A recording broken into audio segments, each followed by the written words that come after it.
وہ پاک ذات تمہاری ساری سنتا ہے جس کی تم ایک نہیں سنتے۔ پریشانی میں مذاق اور خوشی میں طعنہ مت دو، کیونکہ اس سے رشتوں میں موجود محبت ختم ہو جاتی ہے۔ حضرت عائشہ صدیقہ رضی اللہ تعالیٰ عنہ جس برتن سے منہ لگا کر پانی نوش فرماتی تھی، اسی برتن میں اسی جگہ سے آپ صلی اللہ علیہ وآلہ وسلم اپنا منہ لگا کر پانی نوش فرماتے تھے۔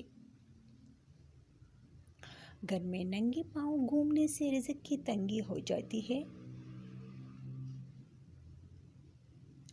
گھر میں جوتا الٹا پڑا ہو تو گھر میں جنات بصیرہ کرنے آ جاتے ہیں۔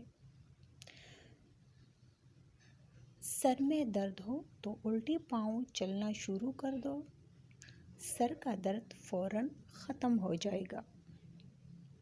کسی کے خلوص اور پیار کو اس کی بے وقوفی مت سمجھو، ورنہ کسی دن تم خلوص اور پیار تلاش کرو گے اور لوگ تمہیں بے وقوف سمجھیں گے۔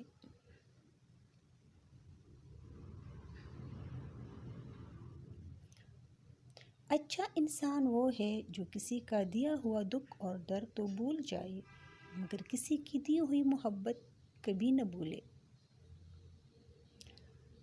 نبی اکرم صلی اللہ علیہ وآلہ وسلم نے فرمایا، تمہارے لیے یہی گناہ کافی ہے کہ تم ہمیشہ جھگڑتے رہو۔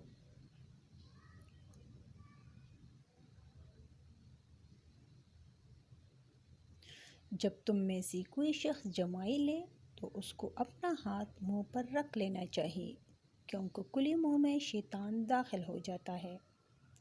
دوسروں کے لیے اچھا سوچو گے تو اللہ تعالیٰ تمہارے لیے راستے بنا دے گا اور مشکلیں آسان کر دے گا۔